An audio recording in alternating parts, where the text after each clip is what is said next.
Va. Hoy nos encontramos con el señor Miguel Mejía Castro, que nos va a contar un poquito sobre la historia de sus dos libros. El primero, El olor del retorno, y Los hijos de la montaña sagrada. Buenas tardes. ¿Qué tal? Cuéntame un poco de sus inicios. ¿Cómo inicia? ¿Dónde se inicia? Bueno, yo me inicio en el periodismo. Primero estudié en la Universidad Católica, en la PUC. Termino, incluso antes de terminar la carrera, el último año hago mis prácticas en la revista Caretas como redactor, porque yo estudié con la intención de especializarme en periodismo, ¿no? Estudié Ciencias y Artes de la Comunicación con especialización en periodismo, así que entré a trabajar o a practicar a Caretas como redactor. Fue una gran escuela, la revista Caretas. Ustedes no la conocen, pero en los 80, 90 y 2000 fue una revista política que era muy respetada. Aquí era un medio de comunicación muy influyente, ¿no? Que destapaba temas muy incómodos para los políticos. Entonces, ahí yo entré a trabajar. Después, después de Caretas, me fui a trabajar a Cusco. Terminé la universidad, mis estudios universitarios, y me fui a Cusco a trabajar en una organización de derechos humanos, que era la Vicaría de Sicuani. Y después, regresando a Lima, ya inicio en medios de prensa, ¿no? Estuve en Correo, en Perú 21, en la República, en dos oportunidades, en dos etapas. Y después culminé una buena etapa. Culminé, digo, porque me retiré de la prensa diaria en el 2017.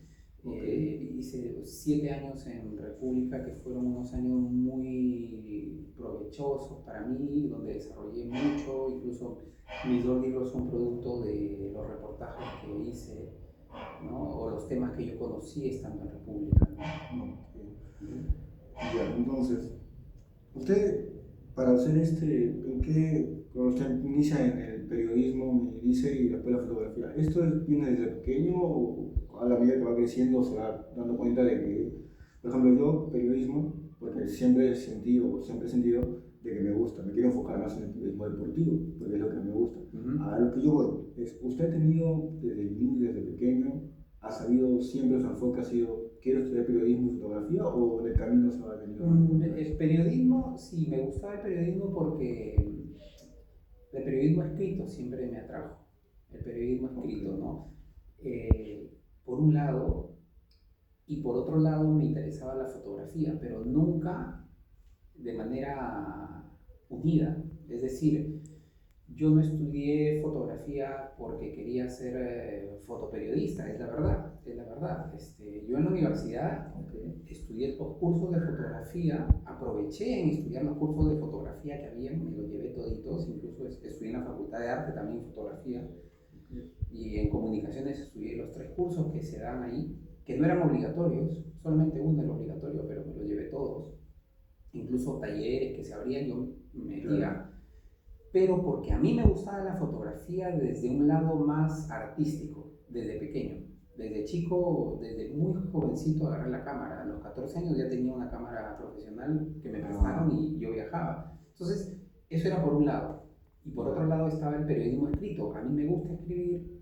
Yo me preparé para ser un redactor, un periodista.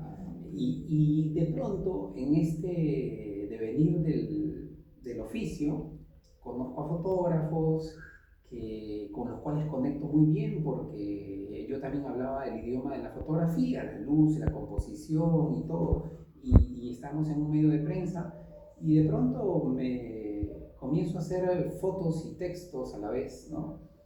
Y así que en todos los medios que he estado, en Caretas hice también, o sea, cuando recién empecé, hice reportajes con fotografía y texto. En Perú 21 también los hice, en República también, ¿no? Entonces, lo que quiero decirte era que, por ejemplo, a mí no es que me pagaban por escribir, pero mi vocación periodística me generaba... Lo llamaba a querer escribir. Lo jalaba, mejor dicho. pero había una ventaja a esto. como yo planteaba los temas, la ventaja era que yo iba solo a cubrir los temas y generalmente eran temas, ya en República, te hablo de la última etapa, eran temas fuera de Lima. Entonces siempre... Tenía que ir viajando constantemente. Exacto, ¿no? Entonces lo que me permitía el hacer las dos cosas era plantear temas de cultura viva, por ejemplo, me interesa mucho la cultura viva, las festividades andinas, el rescate cultural, la tradición. Entonces yo planteaba temas de ese tipo que eran coyunturales, ¿no? Por ejemplo, se acerca la festividad de Cocharca, ¿no? En Huancayo, ¿no? Hay que ir a cubrir, nunca hemos publicado sobre este tema. Y me decían, bueno, como tú haces las dos cosas, también el periódico en parte se ahorra, pues, ¿no?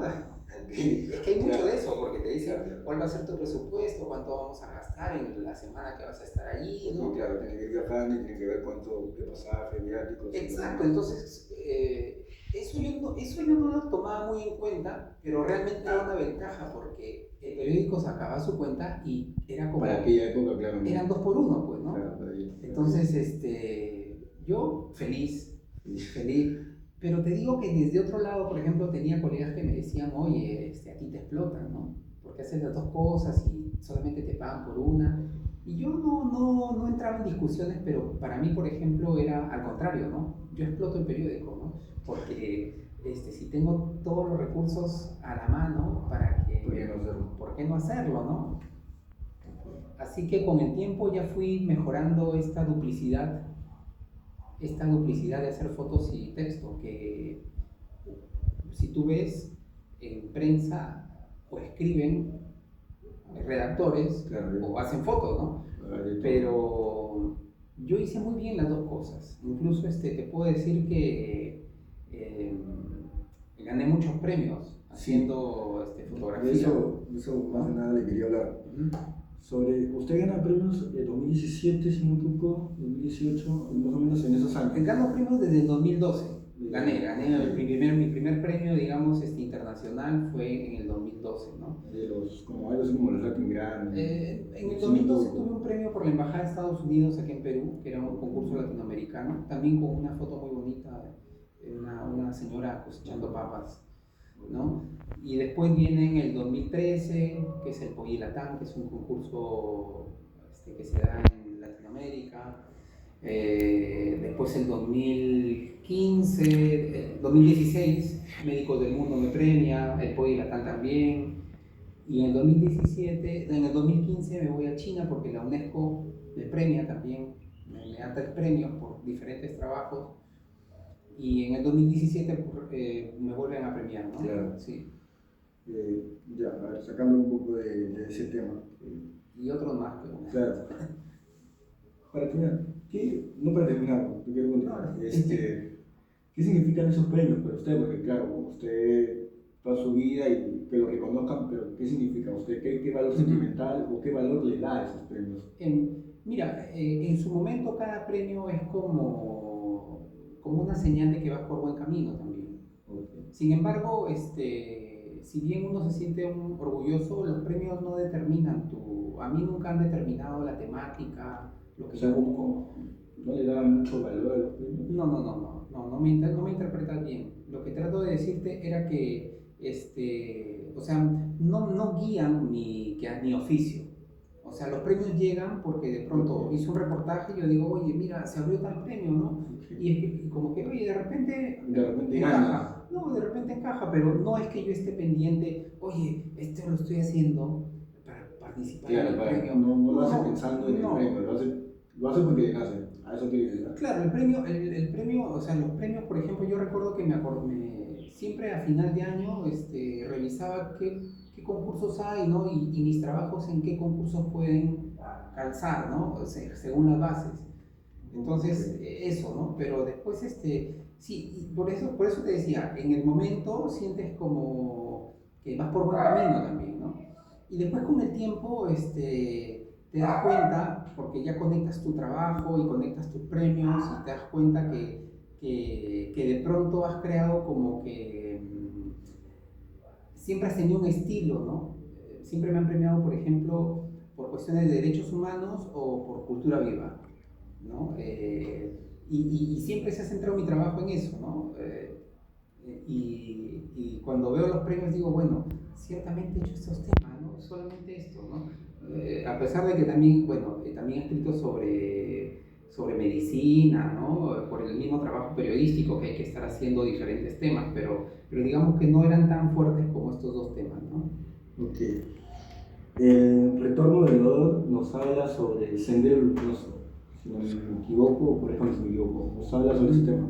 Su opinión sobre eso, cómo, porque usted cuenta en el libro también que viaja a Cusco, que se reúne con la gente, que la gente lo hace partícipe de sus culturas. ¿Qué significa eso para usted? El dolor del retorno trata de Ayacucho, Claro. Ayacucho. Y yo, como lo he dicho en varias presentaciones de mi libro, no es un libro de opinión. Este no es un libro de qué es lo que yo pienso de Sendero Luminoso. Este es un libro de investigación. Okay. O sea, donde hay hechos tangibles, medibles, donde hay fuentes oficiales que declaran, hay testimonios de personas que han sobrevivido a la masacre, no solamente de Sendero, sino que también de las Fuerzas Armadas. Entonces, este libro no es un libro de opinión. Por eso es que yo en este trabajo lo que hago es cubrir este tema durante 3 años. Durante 3 años voy yendo a Ayacucho a diferentes eventos, ¿no? A exhumaciones de fosas, a entregas de restos óseos identificados, ¿no?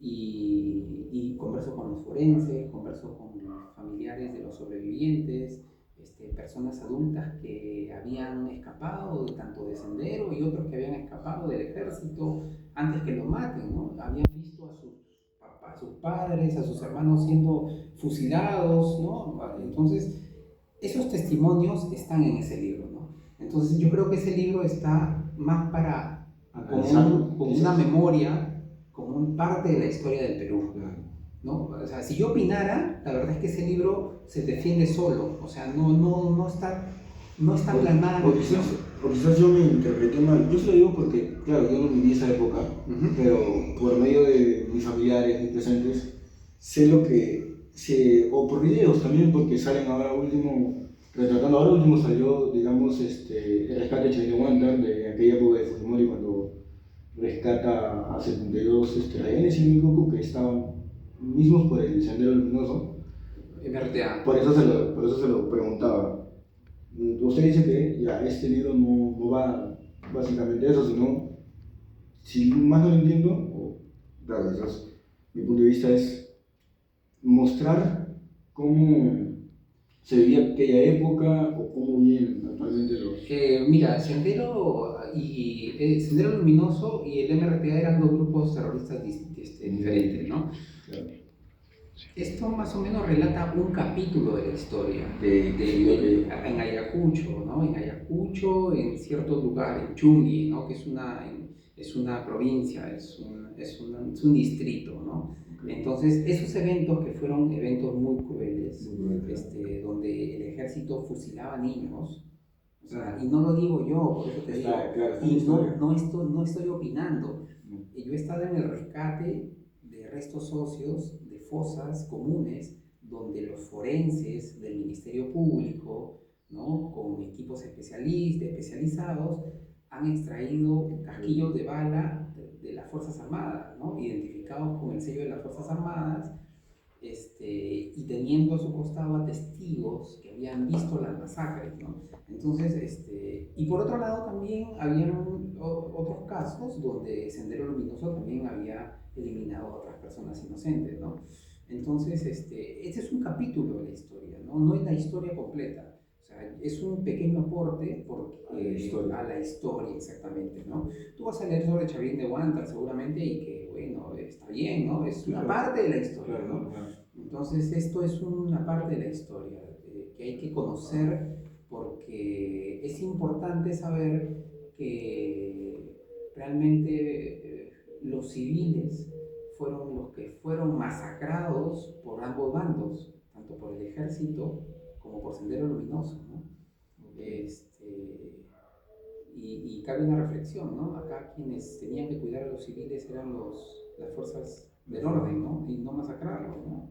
O Sendero justificaba su accionar en un grupo terrorista, ¿no? Claro, porque... Pero las Fuerzas Armadas no tenían por qué fusilar a niños y mujeres, ¿no? Claro. Esa es mi única opinión, ¿no? Más allá de ti. Ya, y usted me habla, ha viajado en varias oportunidades. ¿Viaja, digamos, porque lo mandan o porque usted decide ir para investigar un poco más, indagar un poco más el tema? No, todo parte, o sea, cuando se construye una noticia dentro de un periódico, parte de hay dos maneras de cómo nace una noticia, ¿no? O es el editor que te encomienda un tema, ¿no?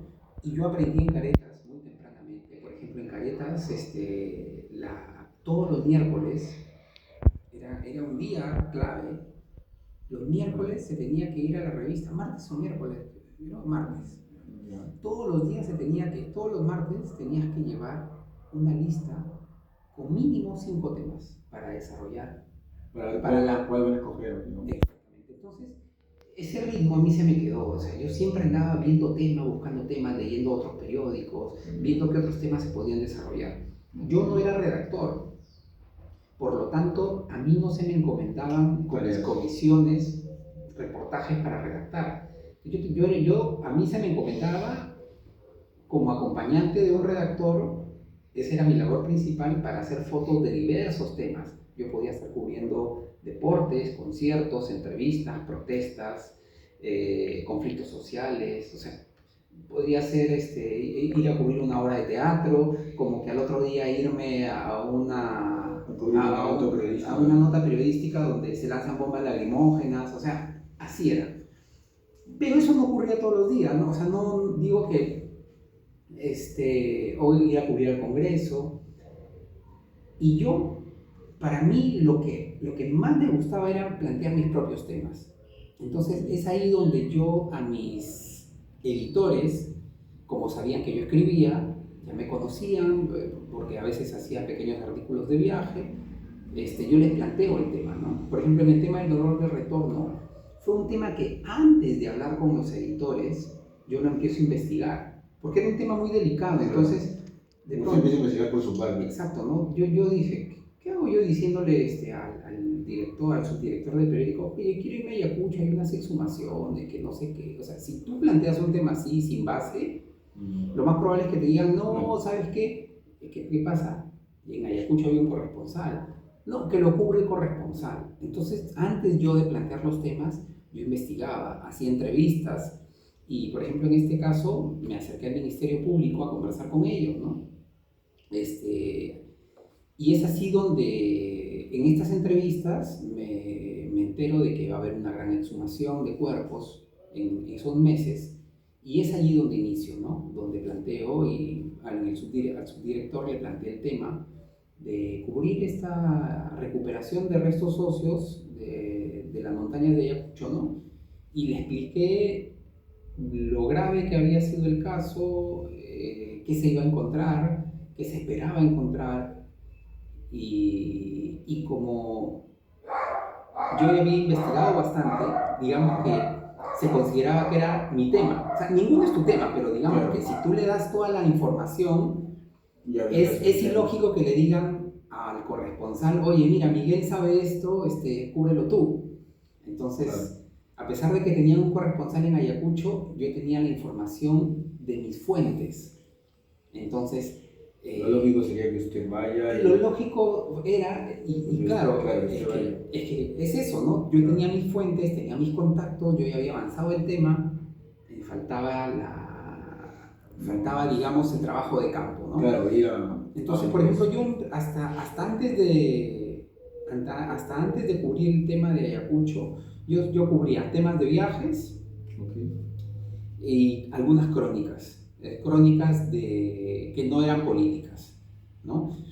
Entonces, ¿por qué? Porque no era o sea, como te digo, no era mi obligación, era lo que yo planteaba siempre, lo que yo quería cubrir. Pero en este caso sí me interesaba eso. Yo, como te dije, en el 2006 yo laboré en la Vicaría, en una institución de derechos humanos, y siempre me orientó el tema de digamos, tocar, ¿no?, el tema de derechos humanos. Así que cuando se dio la oportunidad, lo planteé y lo planteé bien y ahí empecé ese tema, ¿no?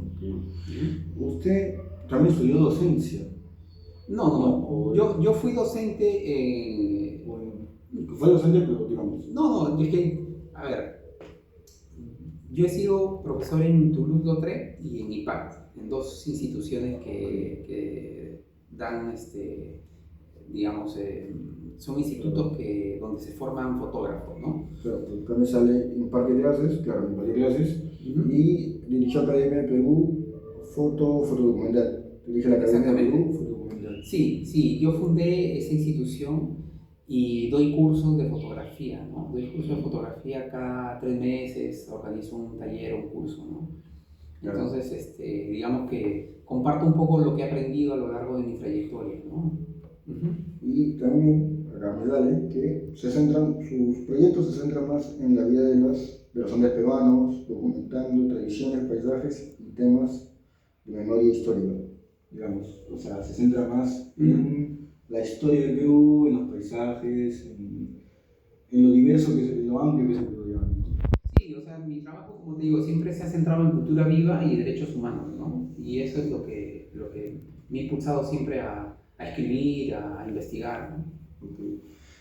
Hablemos un poquito sobre este segundo libro, ¿cómo nace?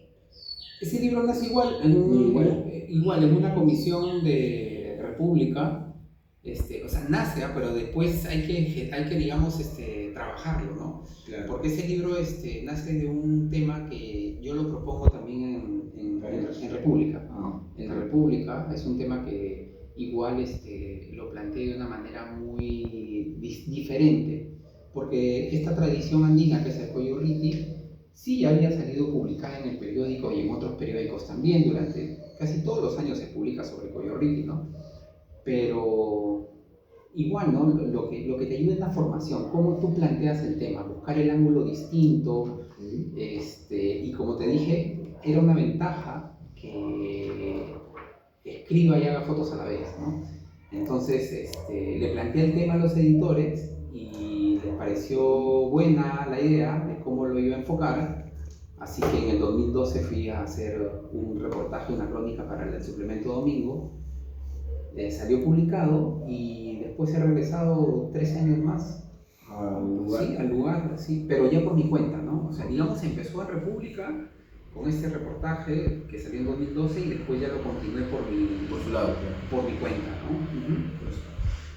No sé si es en este libro o en el otro, pero me habla también en uno de los dos libros que usted toma 150 fotos. ¿Por qué tantas?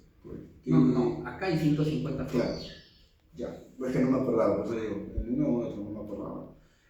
¿Por qué 150 fotos? ¿Por qué varias fotos, un collage, digamos? No es un collage. Un collage es cuando tú juntas muchas fotos y no tienen un sentido, ¿no? Es un collage. Tiras así, agarras una pared y pones fotos y eso es un collage. No. En este caso, es una festividad que por lo menos dura una semana. Entonces, y que abarca diversos lugares geográficos, o sea, donde hay muchas caminatas, hay muchos personajes. Entonces, la amplitud del tema hace que después de 9 años y de haber hecho más de 10.000 fotografías, yo de esas 10.000 fotografías haya editado 150 fotos, ¿no? Entonces, incluso me parecía muy poquita, ¿no? Para lo que tiene, exacto, ¿no? Para lo que uno quiere contar, pero sí, digamos que en una edición y en un libro tú tienes que poner, digamos, las fotos que tú crees que transmitan el guión que tú quieres contar, ¿no? El sentido que quieres darle al libro, ¿no? ¿Quién es para usted subdirector Cristian Castro? ¿Qué significa para usted? No, Carlos Castro. Carlos Castro es. Bueno, Carlos Castro era el subdirector de la República durante muchos años, fundador de la República, sí. Un periodista muy inteligente y que, digamos, con con quien, digamos, conecté muy bien, porque justamente el subdirector era quien aprobaba los viajes, ¿no? Okay. Entonces, o sea, el que te decía, adelante, continúa con los temas, o sigue haciendo. Entonces, mucho dependía de su decisión. Hubieron temas que yo no pude cubrir, ¿no? Por ejemplo, temas que, yo recuerdo un tema que quise ir a cubrir los derrames de petróleo en la selva, ¿no? Entonces me dijo, no, ya fueron, mi papá es el corresponsal que está más cerca. Entonces, hay temas que, bueno, también me dijo no, pero digamos que la gran mayoría que propuse fueron aceptados, ¿no? Entonces, cuando yo lo único que puedo decir es que es una persona que supo muy bien dirigir la República y que me dio las oportunidades que yo necesitaba para desarrollar mi vocación. Okay. O sea, digamos que él fue parte pilar de lo que fue usted en la República, fue como un padre para usted, digamos. No tanto así, no, lo que pasa es que tampoco así, ¿no? Porque así como Carlos Castro también hay otros editores, ¿no? Roberto Ochoa, que es un director, es un editor también, fue editor de República, de una sección internacional y de la sección de viajes, de Andares. Entonces también él también me abrió las puertas a su sección, ¿no? Entonces, no, son personas con las cuales conectas, ¿no? Y a los que puedes agradecer porque, digamos, te entienden, te comprenden y te dan, digamos, la cabida para que uno pueda desarrollarse, ¿no? Entonces hay que siempre estar agradecido con esa persona, ¿no? A ver, la portada, ¿de dónde la saca? O sea, ¿cómo se inspira para hacerlo? Esta portada es a punta de trabajo, ¿no? Por ejemplo, ¿por qué te digo? Claro, he ido tantos años al lugar que a veces estaba atrás, a veces está en medio, claro, del lugar. Entonces un año dije, bueno, ahora me voy a ir adelante porque me gustaría poner en primer plano la cruz y detrás el nevado, ¿no? Entonces fue muy pensada la portada, ¿no? Los ucucus, que para usted, digamos, ¿qué son para ustedes? Digamos, bueno, el ucucu te cuento un poquito. El ucucu es un ser mitológico, ¿no? Que es parte de esta tradición llamada el Señor de Coyurriti, ¿no? Okay. El ucucu actualmente se le conoce como el personaje que asciende al nevado, okay, para agradecer al nevado, ¿no? Para agradecer por el agua, por el hielo, porque gracias a ese líquido que se derrite, se forman los ríos y pues irrigan los campos, ¿no? Además que el hielo del nevado es un hielo sagrado, ¿no? Entonces solamente el upupu es este ser mitológico que puede subir al nevado y puede conversar con el apu, con el dios, ¿no? El apu es el dios protector, ¿no? De las comunidades andinas. Okay. Entonces es como que el hijo del apu, ¿no? Algo más que le quería preguntar, pero me he olvidado. A ver, ¿dónde está? Está por acá. Justo hablamos de sus premios nacionales internacionales, y me sale acá. 2 premios de Humanity Photo Awards en China. Justo está finalista en el siglo XXI del Premio Internacional de la Fotografía Humanista y Luis Valqueña. Fotografía humanitaria, sí, de médicos del mundo. Otorgado por los médicos, claro. Mención honrosa en la categoría profesional de premios revelaciones concedido por la ONU. Eso. Sí, tiene varios premios, maestro. Sí. Okay. ¿Cómo dirige la escuela de Perú? Editor de la APU. ¿Qué es? APU Editorial es de editorial, la que imprime estos libros. Ok, APU Editorial. El dolor del retorno. Ya lo vemos a usted. Esa foto es en el pueblo de Paucartambo. ¿En Ayacucho? Sí, no, en Cusco. Cusco, sí. Es en Cusco se desarrolla el Coyoliti. Y esa foto me la hizo un chino. Un chino que hizo Cucu. No, japonés. Sí, ajá. Cusco ha ido varias veces, ¿verdad? Todos los años, pues. específicamente para sacar así, como dice usted, exhumaciones. No. Las exhumaciones y el tema ya fue en Ayacucho, ¿qué es esto? En Cusco, Cusco va todos los años, para también sacar información, recopilar. No, voy a hacer fotos de Coyorriti hasta ahora. Pero siempre todos los están en viva, entonces todo es Sí. Y bueno, creo que ya para terminar, porque no creo que un mensaje que le quisiera dar a jóvenes como yo, como joven que está en la cámara, que le quiera dar un mensaje a los periodistas, a los que quieren ser periodistas, a los que quieren ser audiovisuales, mensaje que le pueda dar. Yo creo que la base de todo es la lectura, o sea, la narrativa. O sea, leer novelas, leer cuentos, leer poesías.